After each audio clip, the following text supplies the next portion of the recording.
Okay, with the arc command, uh, we basically need to give the arc command three pieces of information before it can lay in the arc that we're looking to have it lay in.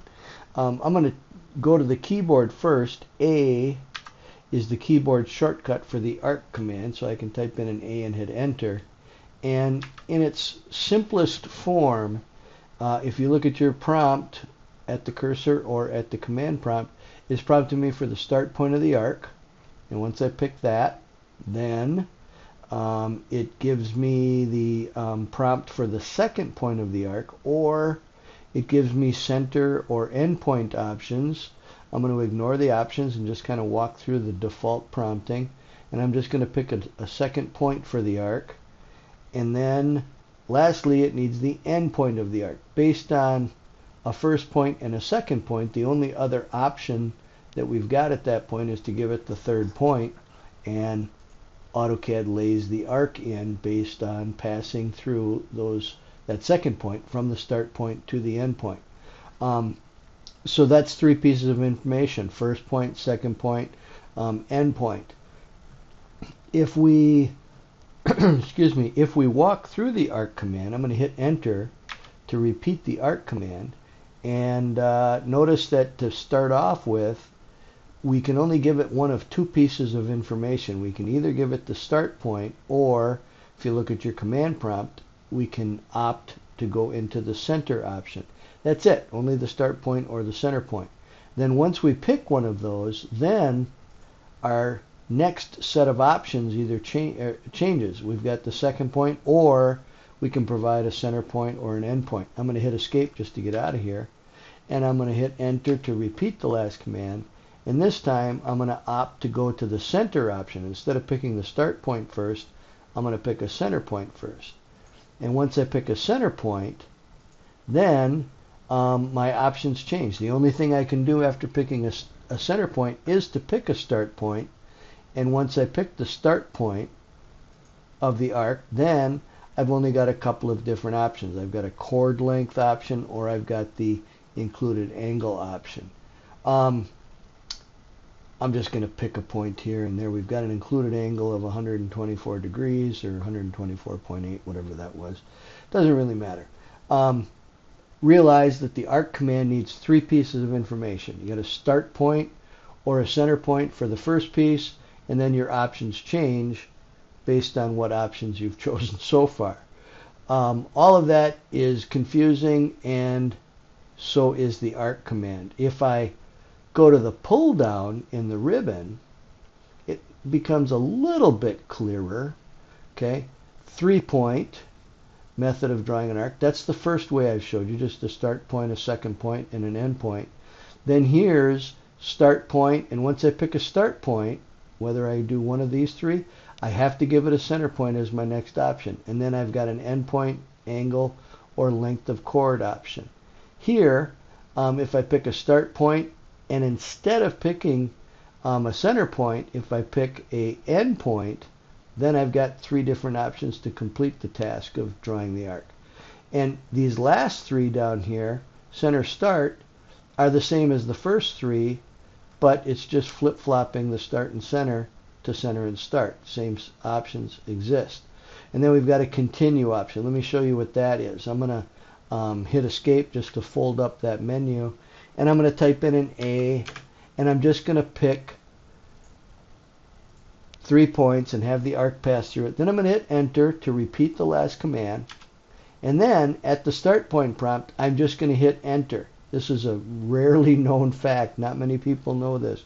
If you hit enter at the start point prompt, you're going to pick up where you left off with that last arc. And you're going to draw an arc tangent to it. If you've got to draw some shapes, some oddball shapes that just kind of look nice and smooth, this can help you do that. Okay. Just tangent arcs continually. Building on that, I'm going to type in L for line, and I'm going to draw a line from here to there, whatever. Hit enter.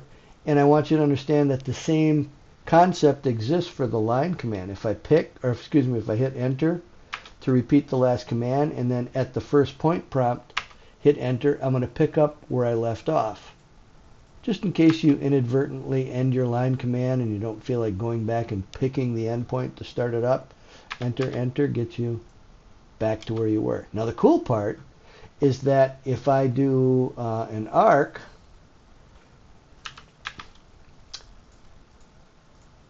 and then I type in L for line, if I hit enter at the first point prompt, it's going to start off at the last endpoint for an arc, and it's going to give me a line that's tangent to that arc automatically. And if I hit enter, now I just got done drawing a line, and that's where that line command ended. If I type in an A and hit enter, and at the start point prompt hit another A, or excuse me, hit enter again, I'm going to start drawing an arc tangent to that last line segment. Same thing with line. If I do a line here and then type in an A and hit enter, you pick up drawing tangent lines and tangent arcs to the last point.